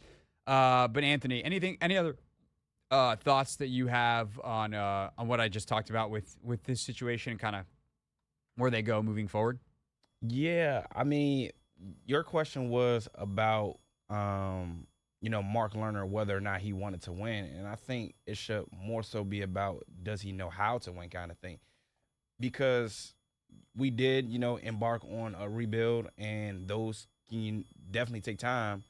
But at the same token, and I guess like he gave, Davey and Rizzo, time to get through those rebuilds, and nothing. We're in like year 5 of it, and we have one of the worst, records. Yeah. The MLB. So I don't necessarily know if it's does he want to win. It's just how do you necessarily go about it, and if the the things that you pointed out in terms of like the infrastructure, in terms of player development, in terms of those things, not necessarily being in place. How can we expect to win when those aren't in place? Yeah, there's a lot of things that people want in life. Like, I want to win the lottery. I don't actually have control over that. Outside of, I have not given myself a chance to win the lottery because I have not bought a ticket. And even if I do, I'm now playing a lottery. Okay, fine. If you are the owner of a baseball team, you have a lot more direct control over whether or not you can win. I would argue you probably have more direct control in baseball than you do. Wait, do I want to? Sorry. Kind of think you have more direct control in baseball than almost any other sport because there's no salary cap, right? Like, a lot of the best players in baseball just signed the biggest contract. And if you're really willing to go there from a cash standpoint, that's technically the only preventative factor. Now, like, I do think it's worth pointing out, like, the Lerners are so incredibly rich, but I don't know how cash rich they are versus how much of their money is tied up in whether it's real estate or the team or the state. Like, I don't know the Lerners' books. Everyone has a budget of some kind. It's just how big is your budget? Is your budget the Dodgers budget where the limit basically does not exist, functionally speaking, because it's the biggest one, and as long as you're bigger than the next biggest guy, you can offer the biggest contract and you're good? Is it the Mets, which is pretty close to the Dodgers? Is it Tampa, where they don't have, relatively speaking to other ownership groups, they are poor. They're also looking to sell the team. Like, these are the things that I wonder. I don't know where the Lerners' true budget is based off of their own financial viability. I do know it's higher than it has been since, or it is higher than it has been since the 2019 World Series. They have chosen not to spend on any number of things. And I think that would be an easier decision to understand if they just hadn't spent a ton on players, but they had spent on all the other stuff. And this is the question you have, is how much of the right stuff has Rizzo asked for? How much of it has he been told no for budgetary reasons? We don't know. Maybe Rizzo talks and spills all. Maybe he sits down with Barry Svrluga or someone else that he trusts and is just like, here's the deal. Maybe he comes in on the Junkies. Maybe he comes in on Grant Danny. Shoot, Mike, if you want to come on our show. I don't know that we've ever chatted before, but open invitation, sir. So, we don't know exactly here. But I do think from an ownership standpoint, because, one, there's a lot of stuff, specific to the Nationals. There's a lot of stuff that they haven't spent on that other teams have that is pretty well known, and that's a problem. Two, they've also not spent on the easiest thing to identify, which is players. And because you have the lack of a salary cap, you could just spend more on players and the team would be better. And this is kind of the rub with this Nationals team is Rizzo has certainly been operating with a hand tied behind his back financially. They also are so much worse than so many other clubs, everyone but the Rockies. And at that point, it is both possible to say that the Lerners have not helped the Nationals at the level they should, and that some other person would probably have put together a better baseball team and had more success than what Mike Rizzo has done since the World Series. Should he still get his name put up in the stadium for the World Series? Hell yeah, he should. That's not to take away from that. But the current state of affairs is also part of his legacy, even if it's a second chapter that's like, yeah, it's after he won the World Series. Yay, Mike. And I think that will always be the first chapter. Yeah, and it's just so fascinating how fast, like, we were at the top of the mountaintop and how we came crashing down, like, very fast. But I'm not going to lie, Craig, the fact that we have one World Series, I think I would put up with, 5 years of mediocrity following, that World Series. Totally. As opposed to, like, not having one in But the general. thing is about mediocrity is in the middle. Well, I They've guess been the second worst team in baseball. And it hasn't got, like, it'd be one thing if they started really bad and they had to tear it down. Even in the middle, if it gets worse and then eventually gets better, and by year 5, it's like, okay, we're starting to see some things. And, like, from a talent standpoint, there is, but the results on the field have been so bad. Yeah. And it just feels bad and old and stale and, like, to an extent, toxic. Like, there's nothing good around the Nationals right now outside of James Wood. There's some other players that are playing okay, but, like, when you think about the Nationals, outside of Wood, how many good feelings get engendered? Not, like, basically any. Like, Gore's had a great season, so maybe him. But that's the problem for Rizzo is, like, it's not just that you're bad, it's that you're bad, and it seems like the trend is more towards can we catch the Rockies versus how do we get out of this hole? And I think that's the frustration. Clinton Yates, I can tell you, I haven't talked to him, texted him a little bit earlier. He likes this move. He'll explain why next on the Hoffman Show.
The Hoffman Show. We're on the Team 980. We're always live as well on the free Odyssey app, now on iHeartRadio and tune in as well. Of course, YouTube at the Team 980. We stream the entire show. Clinton Yates with us now. Clinton, something must have happened if you're with us on a Monday. What is there news? Well, there's news, and what's funny is that it's actually from the baseball diamond, which is pretty interesting because everybody knows the All-Star game is coming up next week. There's good news from the Nationals in that James Wood is obviously going to be there in the home run derby along with others. But I do also like the decision that has been made by the owners, I must admit. Yeah, so let's talk about that part because, it would be nice to just wax poetic about James Wood. Maybe we do that next week after he blasts home runs in the All-Star game or in the home run derby. But the Nationals, obviously, as folks know by now, have fired Mike Rizzo and Davey Martinez. You just said you like the move, so go ahead and let's explain why. Well, there's a sort of a long preamble to this that I'm not going to super get into, but what it comes down to is the fact that Rizzo represented when this club got serious about baseball. He was there after Bowden was stepped down as a result of some shenanigans that were happening in the DR. And basically, he came from the Diamondbacks, and he was the first sort of guy that was like, listen, I know how to run a franchise. The problem is that in the time since, this franchise has gone into the doldrums with him because drafting has been difficult, and operating on a shoestring budget, proverbially, he was doing pretty well with what he had. 2 straight draft picks. All of this to say in terms of Strauss and Harper, things were good. There was a time when you could visualize the situation in which this was going to make sense. Then Strasburg gets hurt after they win the World Series. Then the pandemic happened. And it ultimately all just kind of came crashing down as an indication of if your owner isn't really, truly in it to win it, your franchise will fall apart even with a good fan base. Yeah, one of the interesting things about the Nationals timeline is they win the World Series and then they have basically a mandate from ownership to tear apart that team. But also a lot of team would had they kept it together and they play like they play. It's like, I don't know how good that team actually is.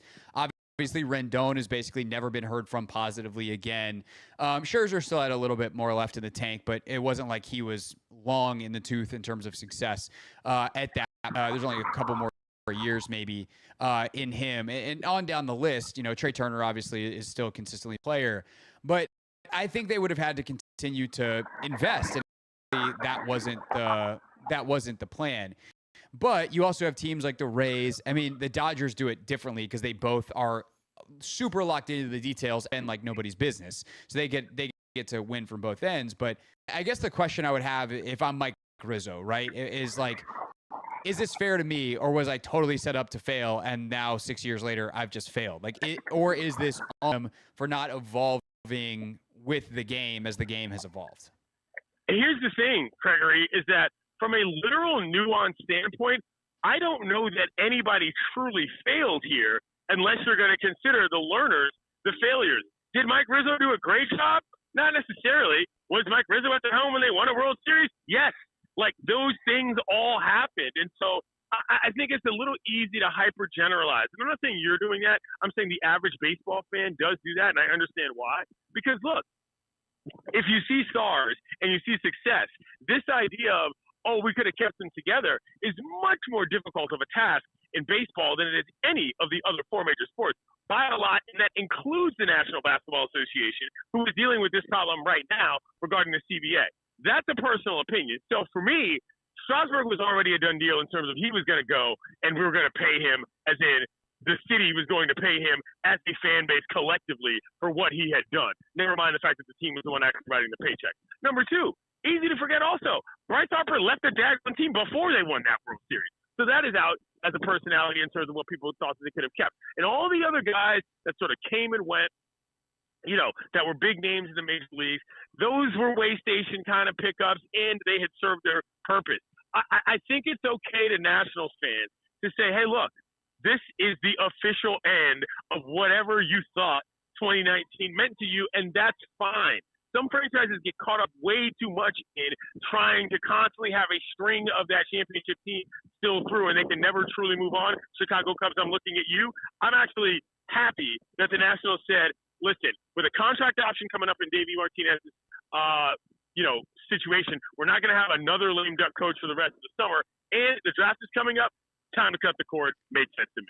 Yeah, and obviously had the same contract option, 26. Clinton Yates with us here on the Hoffman show. The other guy that we haven't mentioned that is fairly significant and is a figure in all of this is Soto, because he was phenomenal for that World game and was super young, and it's like, yes, look how good we're going to be for the next decade, but this guy's our best player. Right. And then the Lerners, like Rizzo and the Lerners both knew there's no way they were going to win the bidding war there. And so Rizzo makes what is kind of his last greatest move, where he acquires all these who are now all-stars, or in C.J. Abrams' case, just barely missed all-star was last year in the trade for Soto. I guess the question is, like, if you're a Nationals fan, one, is it reasonable to expect the Lerners to eventually, if who new GM can build some semblance of a winner, for the Nationals to spend again at a real level that puts them in play, even to keep a guy like Mackenzie Gore, who's another Boris client, who is at the same point now in his MLB service as Soto was when he was traded, to be able to keep guys like that, and either way, like yes or no on the flow chart, compete without being that, or with being that. I was flying a plane the other day, and somebody asked me in the AMA, what are the Nationals away from winning another World Series title? And I replied, they are an owner who genuinely likes baseball away from another World Series. So to answer your question, no, I don't think the Lerners are going to spend, because that's just not how the Lerners operate. And so at some point, you have to face that inevitability. It's not just a matter of market forces with Masson or whatever's going on with a once-in-a-lifetime guy that's going to garner $500 million. There is a general vibe around who that franchise is and what they do, and ever since the big man passed, it just hasn't really been the same as far as what they're doing from an ownership standpoint. And again, I don't blame them for this. The Nationals are the prototypical example of what happens when a Major League Baseball team goes wrong because the owner just plain doesn't like baseball enough. And that, to me, is what is most sad about this, if you look at it from a national perspective as well. People liked this team. People respected the franchise. They beat the Astros in the World Series when the Astros were still cheating. And then it fell apart. And that's what's kind of sad about all this. I think that the Nationals fans deserve better, and I think there's an addition through subtraction thing here that hopefully ends honestly with, forget about a GM, forget about a manager. How about it ends with a sale of a baseball team? Well, that's obviously still, they've said that they weren't. When you talk to people around baseball, and Clinton Yates with us, ESPN Radio, the show Clinton and Friends Mornings, which you can on the ESPN app. You're at ballparks all the time. You talk to people all the time. People know where you're from. They know you're from here. They know your DC ties. So, like, is there just a shift since Ted Lerner passed, since Ted gave control? Well, I would say that it was more so the idea that if anything was ever going to change, it was going to have to be him who did it, not his progeny or second generations. And that's what's sort of unfortunate about it, is that there's plenty assets there as far as the park, the neighborhood, to some degree, the roster flexibility or what have you, and the talent.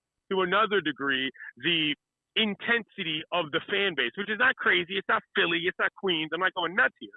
But there was something there. There's a kernel of love that has a World Series ring to go with it. And people who are well alive still remember it. And that's where I think that it becomes really difficult, because you think to yourself, whoever the next person is to buy this, if there is another buyer in the next 5 years, why are they buying it? And this is where the conversation about a certain other individual named Theodore comes into play as well, which is, are you going to let this team go to just another individual who wants to make this part of their larger portfolio? Or is it possible that an actual baseball fan with a ton of cash gets behind the nation's Capitals team? You got to look far and wide for that. And I don't know how easy that is. I don't know how many of those people even exist that don't already own baseball teams, and that's kind of the tough part. Well, yeah, but also, I mean, like, it's highly volatile if the owner is too involved. The best thing you can do is be rich and hire smart people. Like, that's kind of the Dodgers approach, is like, yeah, they like baseball, but like, he also just bought the Lakers, and they've hired ridiculous people and said, you tell us what we will sign the checks. Like, I think, like, you have to like baseball enough and you have to like winning enough to invest, but you have to be you with billions of dollars, you know? For the last person that I mentioned, my point is that you've got to like the sport of your team more than you like yourself being in headlines and more than you like saving money. That's the equation there. It's not just about meddling, not remotely. It's about the fact that if you do care about the sport and you do care about your team, the message you laid out as a operation to get towards success is obvious. The problem is if you look in the mirror and that person is more important than the 9 guys that are on the field anytime.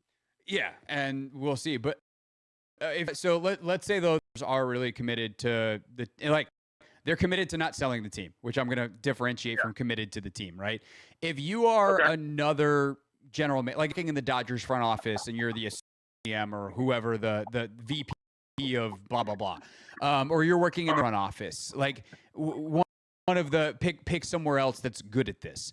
Would you be willing to leave and give it a shot with the Nationals, or what would it take for, you probably take the interview, right? To get your name in the headlines, because that your agent's being like, yeah, you're going to take the interview. Take for you to actually take the job. That's an excellent question, and I'm glad you brought up the Dodgers before that, because you see teams now where is being the GM of a big league club necessarily the best particular job for really anybody at any given moment? If you don't have those kind of resources, people are in front offices and scouting offices and analytics all over the shop now. These things have grown in numbers from the low dozens to the hundreds in some scenarios, all the way up and down, a major league organization down to the minors. And so I just think it's going to take a special blend.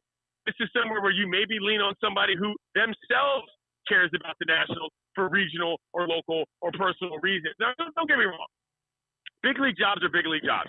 And when Mike Rizzo first came over from Arizona, not necessarily everybody was super familiar with him. So this can work. What I'm saying, though, is that in a market in which actual successful teams are paying actual dollars to just bankroll guys and put them basically on their bench the same way that, old college football teams used to have guys that could have won the Heisman on third string because there just wasn't that kind of equity in the game. This is closer to where we're getting with Major League Baseball, in my opinion. Team decisions with team philosophies, way more so than one guy with a wizard wand waving it around on a baseball field trying to determine who's going to be the next star of the game. Obviously, the GM hire is the most important long term, and we'll see when that happens. DeBartolo named the interim. Miguel Cairo, the interim manager today. Do you have any strong thoughts on your relationship, whether that's on Cairo and what he could be in the interim, or how that works long term with the eventual? Not particularly in terms of the individuals involved. That's always a tough spot, something Nationals fans know well. But I will tell you this, Craig. It does give me some sort of an indication as to what the process is there. You were willing to bang your GM and have an interim ready. Okay, but you were willing to bang your GM and your manager, and it took you a day to do so? Like, that to me was a little weird. It showed to me that for whatever reason, they were, I don't want to say fed up, but they were clear about their decision when literally the guy that runs the team on a day-to-day basis was not named immediately after the hire. You don't need a day in between those two things for the sake of posterity and respecting Davey Martinez. God bless him. You could have done that in the first thing if you actually knew who it was. They didn't, and they were that ready to move on. That to me is fascinating as who the characters are themselves. Yeah, I'm curious what that process did. They go to DeBartolo and be like, "Hey, it should be," and then they have a discussion, or well, hopefully, eventually, we'll. Clinton, you can catch him on ESPN Radio.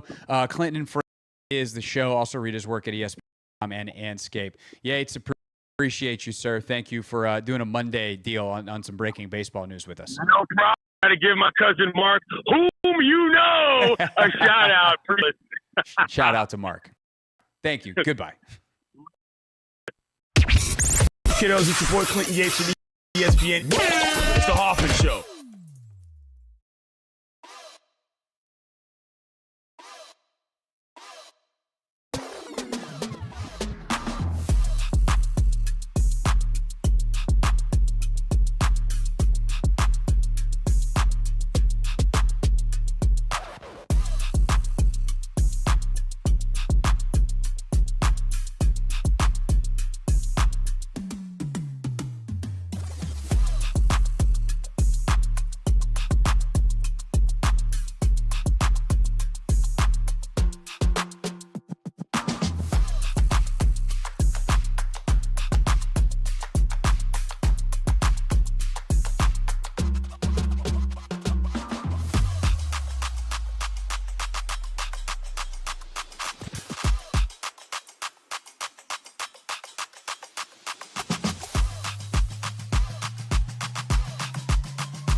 It's the Hoffman Show. We're on the Team 980, always live on the free Odyssey app, iHeartRadio, TuneIn Radio, wherever it is that you're listening or where you want to listen. We're just everywhere.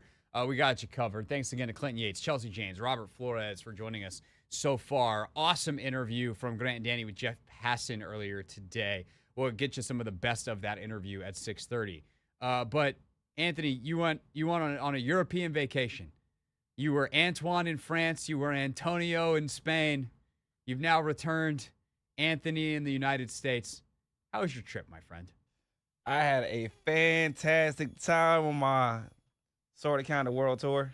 Yeah, your two-country European tour. Yes. It was about 8 days, too short. It flew by really fast. I'll give you a highlight in each. I was gonna say, what was your favorite thing in France? Your favorite thing en Paris? You did go to Disney World, and you really love Disney World. Disneyland was a lot of fun. Or Disneyland, Paris. Outside of Disneyland, what was your favorite thing in Paris? Can I give the most basic answer, like, in the world? Sure. The Eiffel Tower sparkling at night was actually crazy. It is pretty wild to see in person. There's something about, like, when you've seen things on television and they're super duper famous, and then you're just like, oh, it's right there. Yeah. Like, it becoming real is pretty crazy. Yeah. It was a beautiful sight to see. It only sparkled for 5 minutes on the hour. Yeah. It's something that I learned because from my hotel room, I had a view of the Eiffel Tower, and I missed it every single time. I never saw it until my last night in Paris, and I got down there early. I was down there for like 45 minutes waiting to like see the Eiffel Tower sparkle, and then I got a cameraman down there, you had capture a the moment in Paris. Yeah. Well, no, he was. So they have camera people like down at the Eiffel Tower. And I had him just capture the moment, and he gave me all my pictures for like $20, and I was like, "That's cool. pretty cool. That's a cool bit." Great moment to have in my life. So I really like that moment. I think from a food standpoint, I had a crepe, and it might have been the greatest crepe I've ever had in my life. It was Nutella. I got red fruit. And ironically, they gave me a whole bunch of strawberries and only one raspberry. But I wasn't complaining. They gave me light cream, and then what was the last thing I had? It was one more thing, but it was really good. It was Probably honey. Probably. Yeah.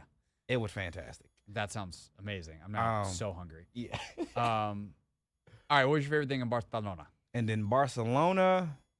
So I did a bike tour, and to be honest, Craig, I had a nice fit on, and I was like, I think I might be hot and like sweaty, like doing it. It was so cool. It was so cool, like riding around the city. I did end up taking the shirt off. I had the tank top on, so I was able to keep that on, take it off. But riding around and basically learning about Barcelona was really cool. I didn't know anything about the Sagrada La Familia. Am I saying that correctly? I don't know. You were so confident, and I was like, we're just gonna roll with it. I had no idea about it, and our tour guide was basically like, because we had got to this huge like cathedral, and I'm like, is this what you guys were talking about? And they was like, no, when you see it, you'll see it. Yeah, the Basilica, La Sagrada Familia. Yes. So when I finally saw it, I was like, oh snap! Now I understand what you guys are talking about. Like when I saw it, I saw it. So that was my favorite thing that I saw on the bike tour. But the bike tour itself was pretty cool. And then I had some bravas from a food standpoint that were really good, and they were spicy potatoes. Yeah, the Las Patatas Bravas. Yes. That's awesome, man. And then I bought Craig. They did get me a little souvenir. A little souvenir for our fridge. Yes, sir. So I have to hang that up. They've been there.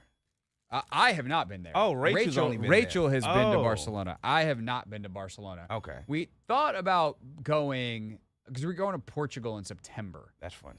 And I don't know. Like we thought about going to Spain first, and then going to Barcelona, or then going to Portugal. But it was like we haven't been to Portugal either, so we might as well just go to Lisbon for a couple days, or Porto. No, I think we're going to Lisbon.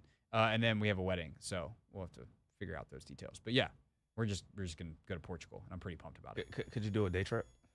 It's a little far for a day trip. Okay. Because the I don't problem know how is far they are from the one problem another. is Barcelona is Barcelona is on the France side of Spain, not on the Portugal side of Spain. Okay. And as far as European countries go, Spain's pretty big. Yeah. So I thought it was going to be like a 2-hour train ride. And I was like, sure, we can do that. And it's like, no, it's like a 5 or 6 hour train ride. I was like, oh, never mind. Yeah, never mind. That's a no for me, dog. That's too much time. Yeah. All right. When we get back, we'll perhaps do more story time with Anthony over the course of the week. Up next, though, Jeff Passan on why Mike Rizzo and Davey Martinez are no longer employed by the Washington Nationals.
Hoffman Show. We're on the team at 980 live as well on the free Odyssey app, iHeartRadio, and TuneIn Radio. You can watch us on YouTube at the Team 980. You can all the same places, just on 106.7 The Fan. You can catch Grant and Danny 2 to 6:30.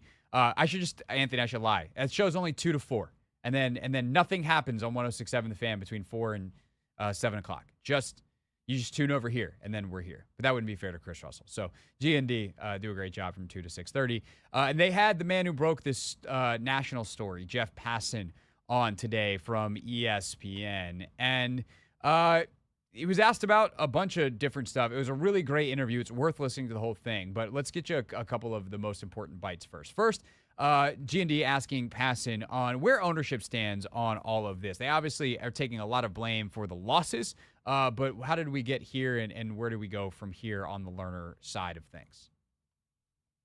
That is a great question, and I think it's one that Mark Lerner, frankly, owes the fans an explanation on. I think that if he wants people to continue coming out to Nationals Park and to believing in this team and what the future looks like, there needs to be a little bit more transparency in this situation, especially before you go out and hire a full-time person. Maybe that's Mike DeBartolo. Maybe it's somebody from the outside. But what I do know is that the Nationals, just in their approach to baseball operations, have differed from other franchises. They have leaned less on the analytics side of things, and I think it's fair to wonder just how much of an overhaul is Mark Lerner willing to fund.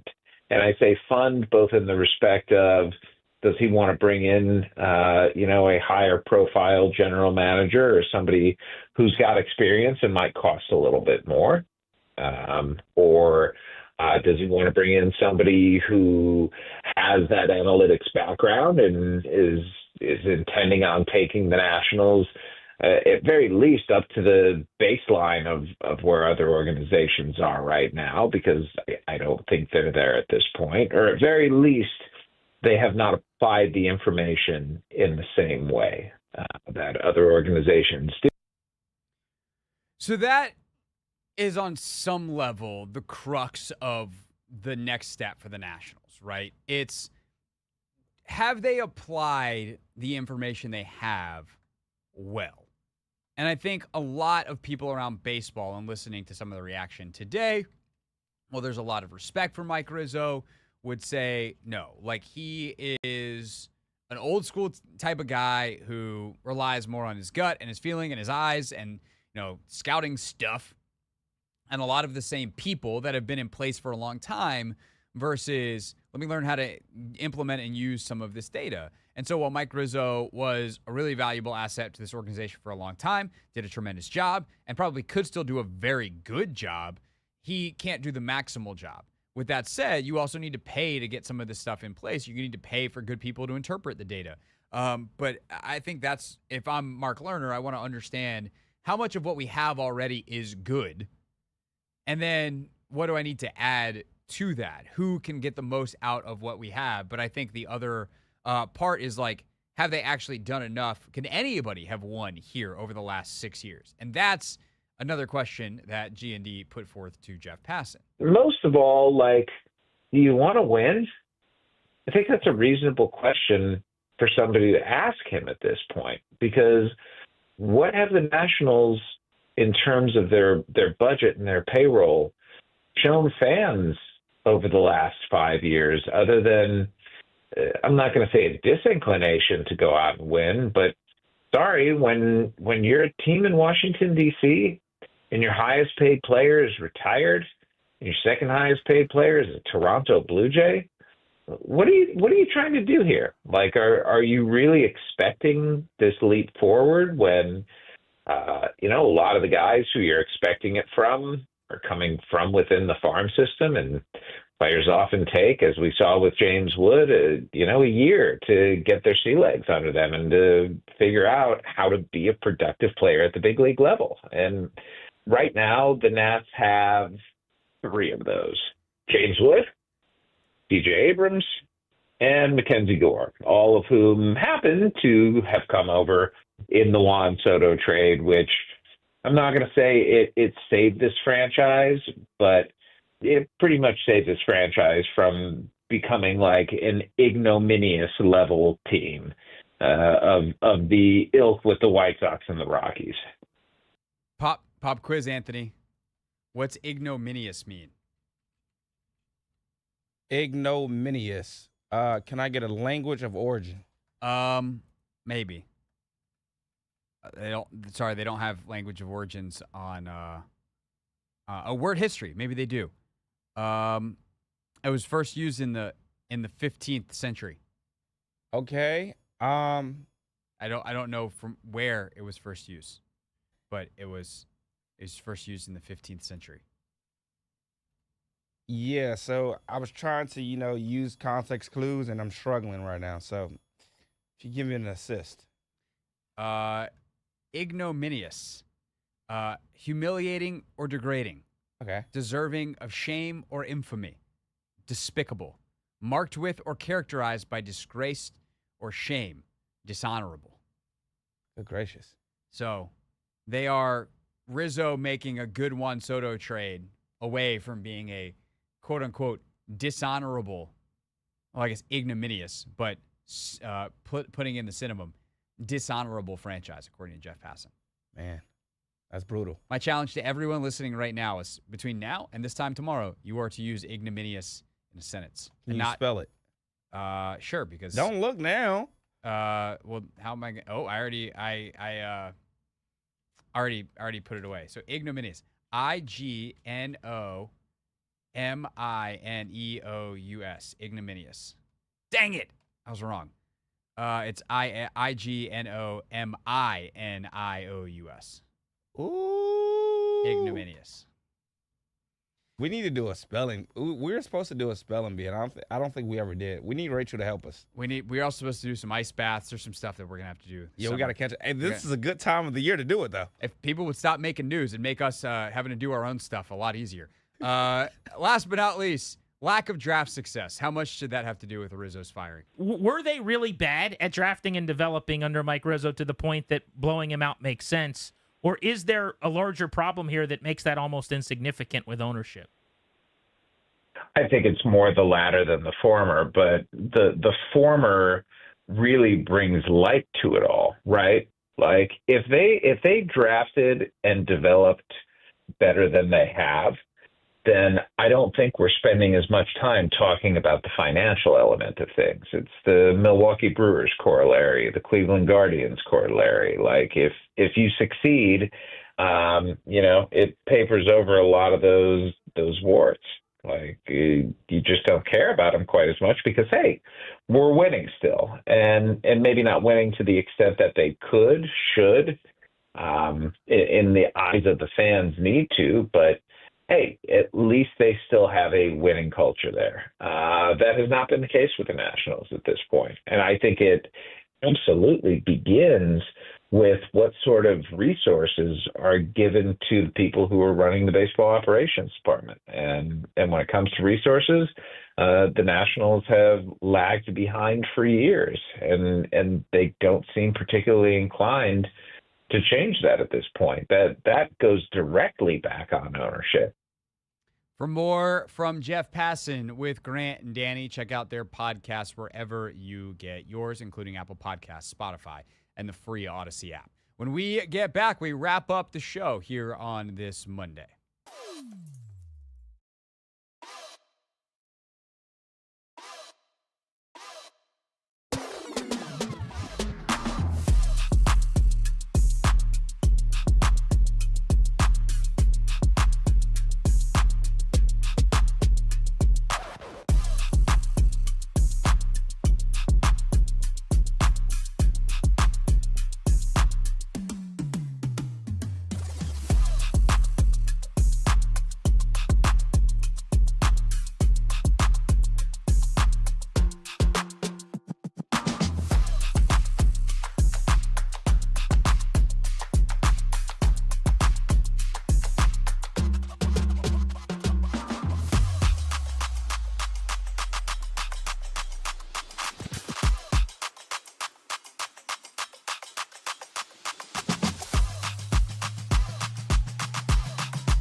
Wrapping up here on the Hoffman Show, Team 980, always live as well on the free Odyssey app, streaming live on YouTube too at the Team 980.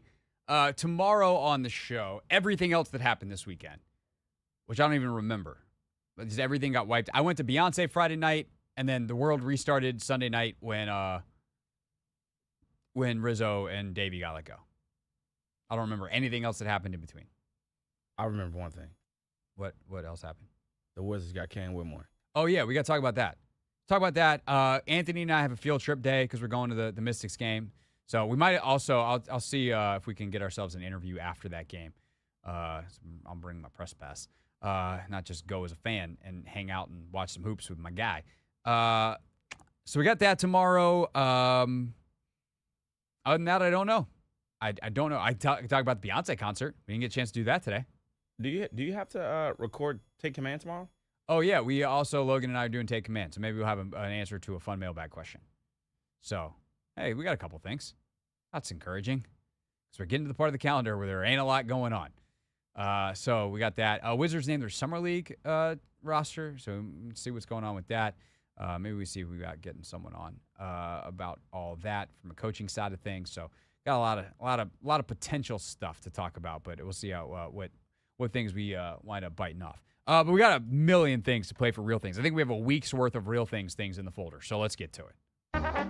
Real things. We're not going to be sucked this year. Real people. 5 and 11. Not very good. Said into real microphones. You know, the culture is actually damn good.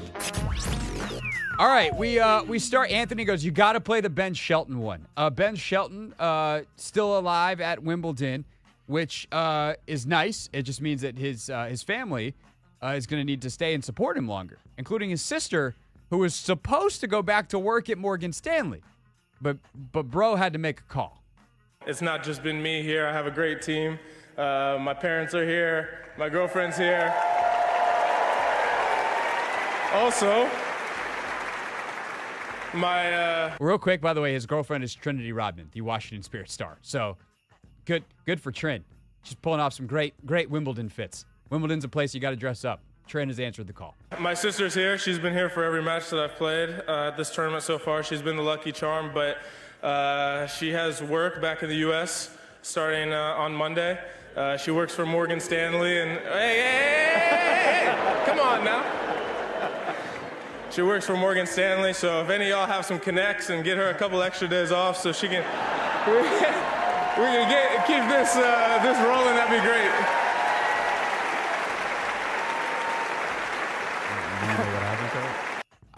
They called. She got a couple more days off. She got the whole week off. Yeah. What are you gonna do? You got put on blast by a super famous tennis player who's kicking butt. You're gonna be like, hey, no, we need.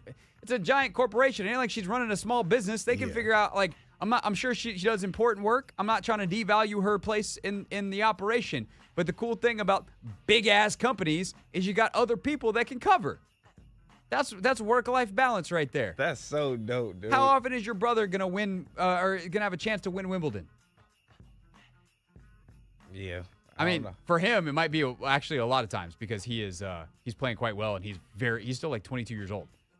But dude, he had a serve today, 146 miles per hour. He's he's so much fun to watch. He got a cannon. By the way, I don't think is he playing City Open? The field, I can't remember if he's in the field. The field for the City Open later this month in D.C., incredible field. Like the best field they've ever had. Pretty excited for that. Speaking of Wimbledon, though, is this the most Wimbledon announcement that's ever happened? Thank you, ladies and gentlemen. If you could avoid opening bottles of champagne when the players are about to serve. Oh, come on. I love that. It's warm. It's the most Wimbledon warning you've ever heard.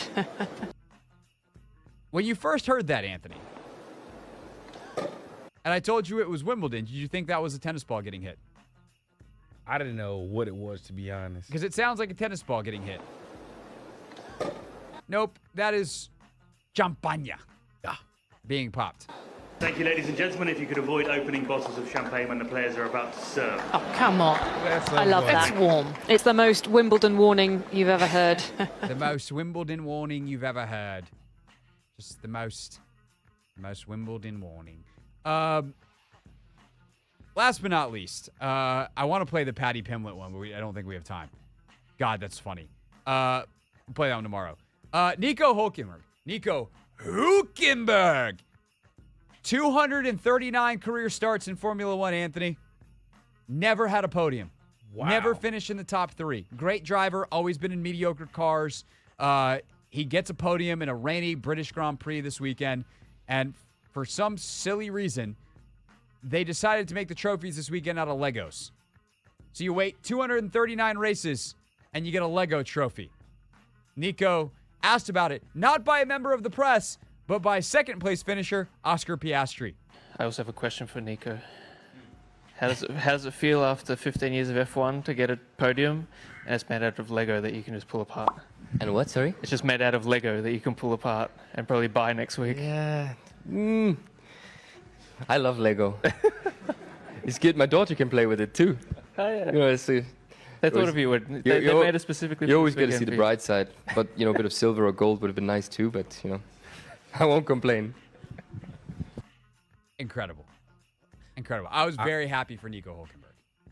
I'm not gonna lie, I would not let my daughter play with it though. Because I could see it both ways.